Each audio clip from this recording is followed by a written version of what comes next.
जय श्री कृष्ण साथियों। आज हम पटवारी परीक्षा 2022 की तैयारी में सामान्य हिंदी में संधि के बारे में अध्ययन करेंगे। तो आइए हम देखते हैं संधि क्या होती है। संधि किसे कहते हैं, सबसे पहले हम वो देखते हैं। तो दो वर्णों के मेल से जो विकार या परिवर्तन होता है उसे हम संधि कहते हैं। संधि का शाब्दिक अर्थ होता है योग या मेल, अर्थात दो ध्वनियाँ या दो वर्ण के मेल से होने वाले विकार को हम क्या कहेंगे, संधि कहेंगे। और संधि कितने 3 प्रकार की होती है। कौन कौन सी होती है? पहली स्वर संधि होती है, और दूसरी होती है व्यंजन संधि, और तीसरी होती है विसर्ग संधि। हम संधि को डिटेल रूप में हम देखेंगे। दो शब्द या वर्ण या पद जब एक दूसरे के निकट आते हैं, जब दो शब्द वर्ण या पद जब एक दूसरे के निकट आते हैं तब उच्चारण की सुविधा के लिए पहले शब्द के अंतिम अक्षर तथा दूसरे शब्द के प्रारंभिक अक्षर एक दूसरे से मिल जाते हैं, तो उनमें होने वाले परिवर्तन या विकार को ही हम क्या कहेंगे, संधि कहते हैं। तो आइए हम देखते हैं उदाहरण के रूप में। जैसे ये पुस्तक क्या हो गया यहाँ पर, पुस्तक क्या हो गया, पुस्तक यहाँ पर पहला शब्द है, और दूसरा शब्द क्या है यहाँ पर, आलय। तो पहले शब्द के अंतिम वर्ण यानी कि ये पहला शब्द का अंतिम वर्ण कौन सा है, ये क, पुस्तक का क। और यहाँ पर दूसरे शब्द के पहले वर्ण तो पहला अक्षर, तो यहाँ पहला अक्षर कौन सा, ये आ है। तो ये क जो काय से बना है, आप जानते हैं कि क व्यंजन्य और व्यंजन स्वर की सहायता से जो वर्ण बनते हैं उसे हम क्या कहेंगे, व्यंजन कहते हैं। तो ये क और ये अ, तो ये क्या है, ये अ है, तो इसका क का ये पुस्तक का ये अ और ये आलय का आ। तो पहला शब्द पुस्तक का अंतिम वर्ण क्या है, क है, और क वर्ण किससे मिलकर बना है, तो क और अ से मिलकर बना है, इसलिए पुस्तक का अंतिम वर्ण क्या हो जाएगा, अ हो जाएगा। और दूसरे शब्द क्या है, दूसरा शब्द क्या है, आलय। तो आलय का पहला वर्ण क्या है, आ है, तो आ। तो इस प्रकार से जब अ और आ मिलते हैं तो आ बनता है। जब अ और आ मिलते हैं तो आ बनता है और आ की मात्रा लगती है, इसलिए पुस्तक में पहला वर्ण अ और आलय का आ, तो अ धन आ मिलके क्या हो गए, आ। तो इस प्रकार से पुस्तक धन आलय क्या हो गए, पुस्तकालय। एक और उदाहरण देख लीजिए, देव धन आलय, तो ये क्या होगा, देवालय। अब हम संधि विच्छेद किसे कहते हैं वो भी देख लेते हैं हम। संधि के नियमों द्वारा मिले वर्णों को फिर से मूल अवस्था या मूल रूप में आने को हम क्या कहेंगे, संधि विच्छेद कहते हैं। जैसे उदाहरण के लिए परीक्षार्थी, तो परीक्षा धन अर्थी, परीक्षा धन अर्थी, तो ये क्या आ गया, संधि विच्छेद। और इसमें संधि क्या है, परीक्षार्थी, और संधि विच्छेद क्या है इसमें, परीक्षा धन अर्थी। और जैसे ही दूसरा वागीश, तो वागधन इष्ट वागीश। अंतकरण, तो अंतधन करण, तो ये अंतकरण क्या आ गया, संधि विच्छेद हो गया है। अब हम स्वर संधि के बारे में अध्ययन करते हैं। तो स्वर संधि किसे कहते हैं, तो स्वर के बाद स्वर, यानी स्वर के बाद स्वर अर्थात दो स्वरों के मेल से जो विकार परिवर्तन होता है उसे हम क्या कहेंगे, स्वर संधि कहेंगे। यानी कि स्वर के बाद स्वर जो आता है उसे हम क्या कहेंगे, स्वर संधि कहेंगे। दो स्वरों के मेल से जो विकार या परिवर्तन होता है उसे हम स्वर संधि कहेंगे। और हिंदी में कितने स्वर होते हैं, 11। अपने वर्णमाला में पढ़े लिए थे कि हिंदी में 11 स्वर होते हैं, हिंदी में 11 स्वर होते हैं। इन 11 स्वरों के आपस में मिलने से ही स्वर संधि का निर्माण होता है। इन 11 स्वरों के आपस में मिलने से ही ये जो 11 स्वर है, ये जो 11 स्वर है इनके आपस में मिलने से ही स्वर संधि का निर्माण होता है। अब स्वर संधि के प्रकार या भेद, तो स्वर संधि कितने प्रकार की होती है देखते हैं। दीर्घ संधि, और दीर्घ संधि में आ ई उ ये इसकी पहचान है, आ ई उ को हम दीर्घ संधि भी कहते हैं। दूसरा होता है गुण संधि, जिसमें अ ए ओ ये गुण संधि है। और तीसरा है वृद्धि संधि, इसमें ए ओ ये क्या है, वृद्धि संधि है। और चौथा है यण संधि, जिसमें यर लव क्या है, यण संधि है। ध्यान रखिए यर लव अंतस्थ व्यंजन भी है, आपने पढ़े होंगे ये क्या है, यर लव अंतस्थ व्यंजन भी होते हैं। अब पांचवा क्या है, अयादि संधि। अयादि संधि कौन कौन सी होती है, तो ऐ, आय, औ, आव, ये क्या होती है, अयादि संधि होती है। अब हम दीर्घ संधि के बारे में पढ़ेंगे। संधि का पहला प्रकार जो है, पहला भेद वो दीर्घ संधि है। तो दीर्घ संधि की पहचान क्या होती है, तो जिन शब्दों के बीच में बड़ी मात्रा आ, ई, उ होती है तो वहाँ दीर्घ संधि होती है। यानी कि जिन शब्दों में कोई भी शब्द हो और अगर उनके बीच में बड़ी मात्रा हो, आ, ई, उ हो, तो वहाँ पर कौन सी संधि होती है, दीर्घ संधि। दीर्घ मतलब बड़ा। तो आप इस संधि के नाम से ही आप समझ सकते हो, दीर्घ मतलब बड़ा। तो जहाँ पर जिन शब्दों के बीच में बड़ी मात्राएं होगी वहाँ पर दीर्घ संधि होगी। अब देखिए जैसे ये दीर्घ, अब इसका ही देख लीजिए कि अ, ई, उ के बाद क्रमशः दीर्घ अ, ई, उ, अ, ई, उ स्वर आए तो दोनों को मिलाकर दीर्घ आ, ई, उ हो जाते हैं। जैसे अ धन आ, तो ये क्या आ गया, धर्म। अ धन आ क्या हो गया, आ हो गया है। जैसे ये अ और ये अ, ये एक तो ये अ हो गया और दूसरा ये अ हो गया, तो इन दोनों के मिलने से क्या बन गया, आ बन गया है। तो धर्म धन अर्थ, तो यहाँ क्या आ गया, धर्म। तो ये अ हो गया और इसका ये अ हो गया। इसका यहाँ पर ये म जो व्यंजन है स्वर की सहायता से बनते हैं, तो इसमें जो अ है तो और इसका ये अ, दोनों मिलके क्या हो गए, आ हो गए। तो यहाँ क्या हो गया, ये संधि धर्मार्थ। ऐसे ही यहाँ पर स्वधन अर्थी स्वार्थी और अधन आ, अधन आ हो गया। तो यहाँ क्या हुआ, देवधन आलय, तो ये क्या हो गया यहाँ पर, देवालय। जैसे अब आप इन सभी शब्दों में देख रहे होंगे, नवधन आगत, नवागत, गिरिधन ईश, गिरीश, भानुधन उदय, भानुदय। आप देखिए इन शब्दों में हमने कहा था कि जिन शब्दों के बीच में बड़ी मात्रा आ, ई, उ होती है वहाँ दीर्घ संधि होती है। आप यहाँ पर देखिए, यहाँ पर धर्मार्थ, यहाँ पर क्या है, यहाँ आ की मात्रा है। और यहाँ पर देखिए स्वार्थी में यहाँ पर भी आ की मात्रा है। और ये देवालय देखिए, यहाँ पर भी बड़ी आ की मात्रा है। और इस शब्द में भी देखिए नवागत, इसमें भी बड़ी आ की मात्रा है। और देखिए गिरीश, गिरीश में भी ये कौन सी मात्रा है, बड़ी ई की मात्रा है।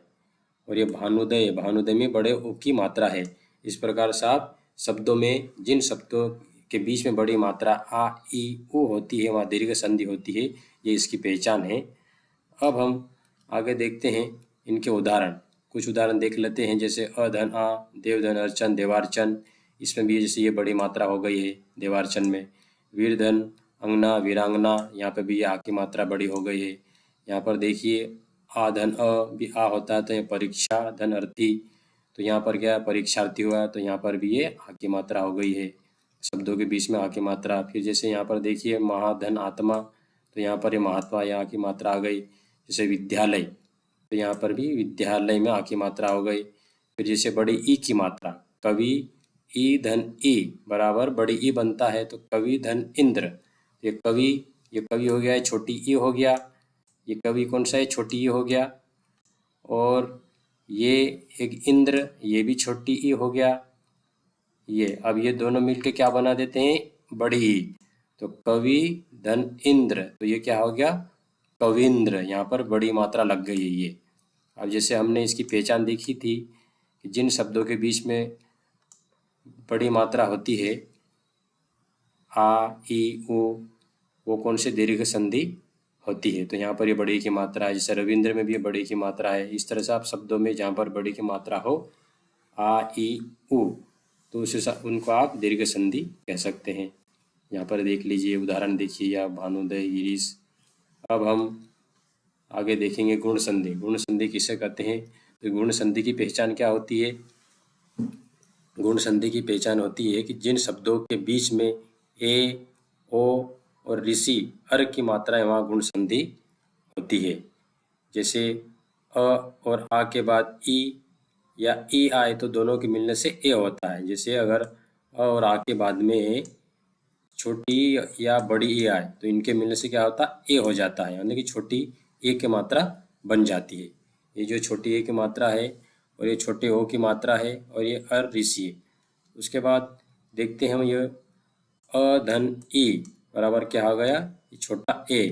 तो देखिए नर धन इस, नर धन इस क्या हो गया यहाँ पर, नरेश। नर धन इस, तो यहाँ क्या हो गया, नरेश। अभी क्या, नरेश, ये एक ही मात्रा हो गया यहाँ पर।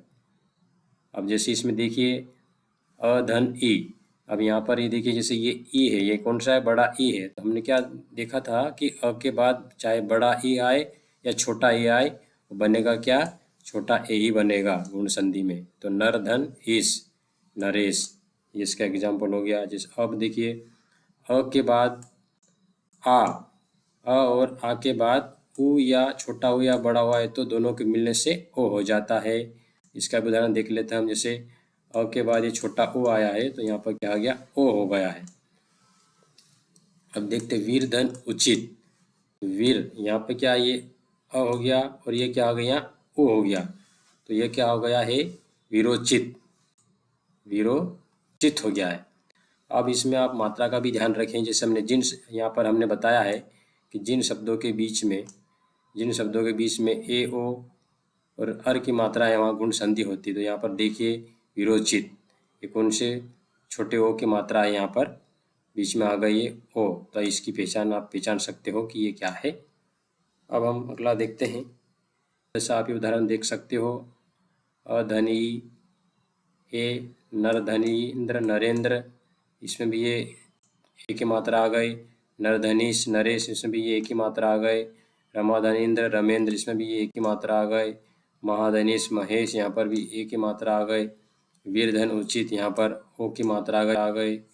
महाधन उत्सव महोत्सव, यहाँ पर भी ओ की मात्रा आ गई। दया धनुर्मी, यहाँ पर भी ये मात्रा आ गई। इस टाइप से आप देख सकते हैं। ये इनके सब उदाहरण, गण धनीश गणेश, ये एक ही मात्रा, ये एक ही मात्रा। महाधन ईश महेश, यहाँ पर भी एक ही मात्रा, ये भी आ गई। अब उसके बाद हम वृद्धि संधि के बारे में अध्ययन करेंगे। वृद्धि संधि किसे कहते हैं, तो इसकी वृद्धि संधि की पहचान क्या है, तो जिन शब्दों के बीच में बड़ी ए और बड़े ओ की मात्रा आए वहाँ वृद्धि संधि होती है। अब इसकी पहचान है, आप देखेंगे शब्द, जिन शब्दों के बीच में बड़े ओ और बड़ी ए की मात्रा है वहाँ पे वृद्धि संधि होती है। इस संधि में अ या आ के बाद ए या ए आए तो उसके स्थान पर ए हो जाता है। इस संधि में अगर अ या आ के बाद ए आए तो ए हो जाता है। जैसे देखते हैं अ धन ए, तो ए हो गया। यहाँ पर एक, तो ये एक यहाँ का और ये वाला ए, तो ये क्या हो गया, ए, बड़ी ए मात्रा हो गई। बड़ी ए को हम अब ऐसा लिखते हैं तो यहाँ पर ऐसा लगाते हैं, तो ये देखिए आप, अब एक हो गया।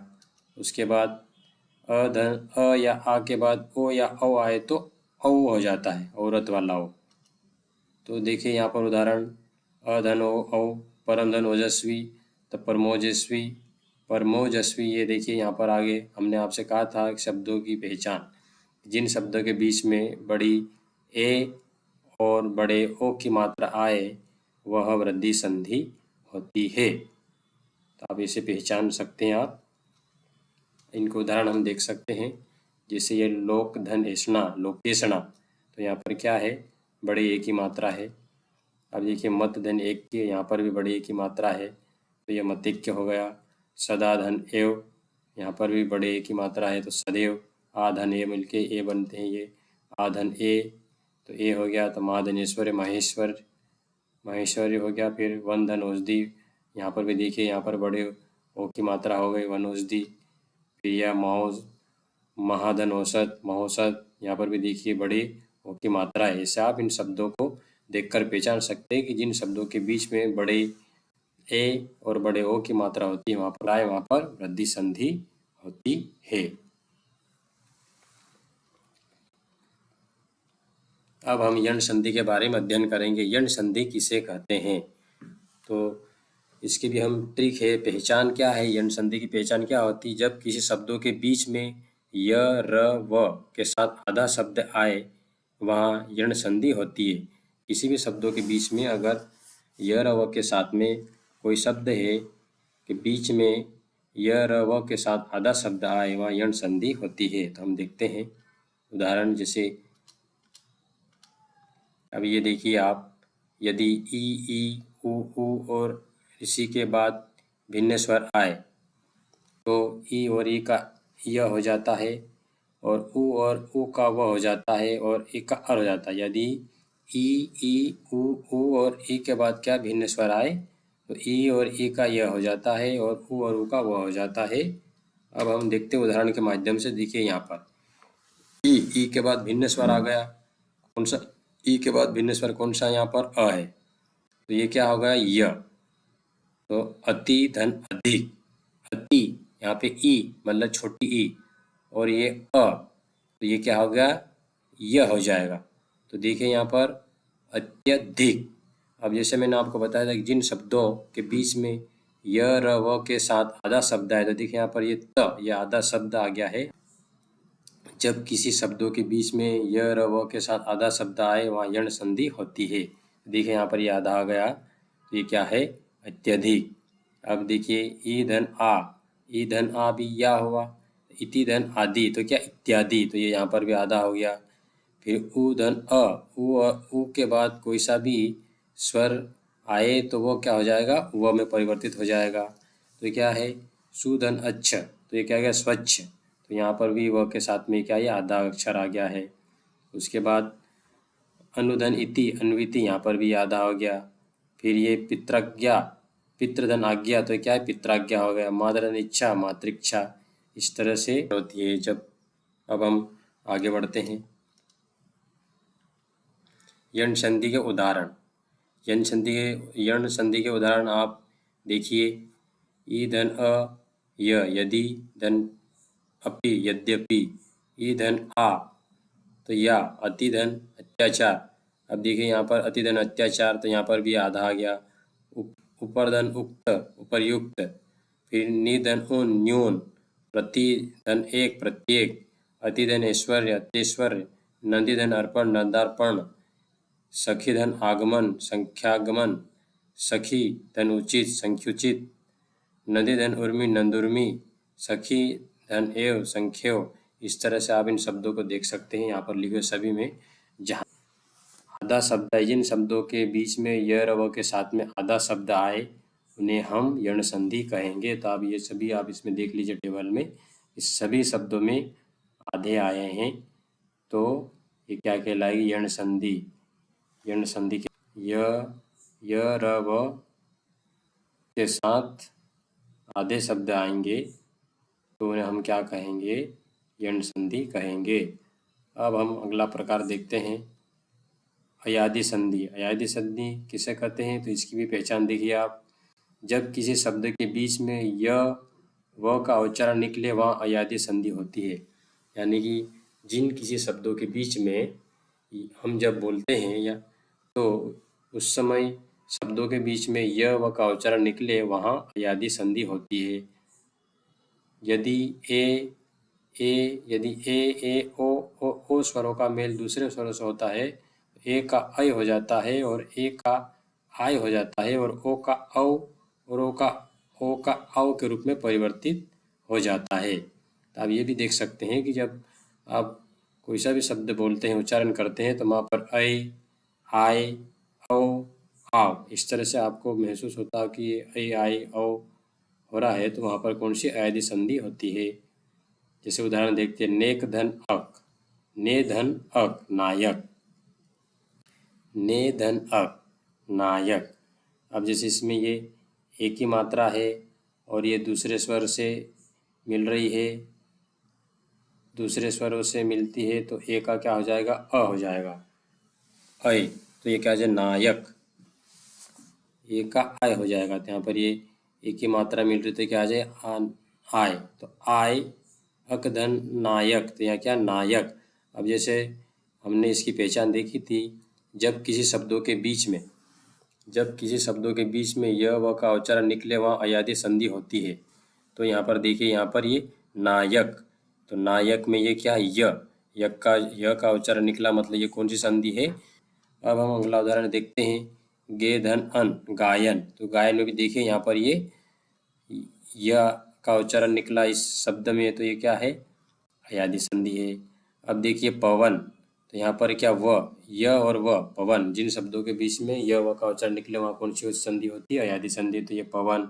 अब जैसे पावक और पोधनेत्र पवित्र, इस तरह से। अब हम अयादि संधि के कुछ उदाहरण देख लेते हैं। ये देखिए ए धन अ, तो क्या आ गया अय, मतलब अब देखिए से धन अन, तो शयन, तो यहाँ पे क्या ये आ गया। गे धन अ गायक हो गया, ये आ गया। फिर ने धन निक नायिका, तो ये नायिका आ गई। ने धन निक, यहाँ पर नायिका, नायिका में ये आ गया। पो धन अन पवन, पवन में वह आ गया। पो धन अक पावक, पावक में वह आ गया। पो धन इत्र, पवित्र में भी आ गया। इस तरह से आप देख सकते हैं। ये नयन आ गया है, फिर ये नायक में यह आ गया है, गायन में यह आ गया है। तो ये अयादि संधि के उदाहरण थे। इस तरह से आप शब्दों की पहचान कर सकते हैं और बता सकते हैं कि ये कौन से संधि है। इस तरह से आज हमने संधि के बारे में अध्ययन किया है, संधि कितने प्रकार की होती है और संधि की क्या क्या पहचान है। तो आप जिस तरह से मैंने आपको संधियों की पहचान बताई है कि किस शब्द में उनकी क्या पहचान है, तो पहचान बताकर या पहचान देखकर आप उस संधि के बारे में आप बता सकते कि इस शब्द में ये वाली संधि है। अब हम अगले टॉपिक में हम विसर्ग संधि और व्यंजन संधि के बारे में अध्ययन करेंगे। जय श्री कृष्ण, धन्यवाद।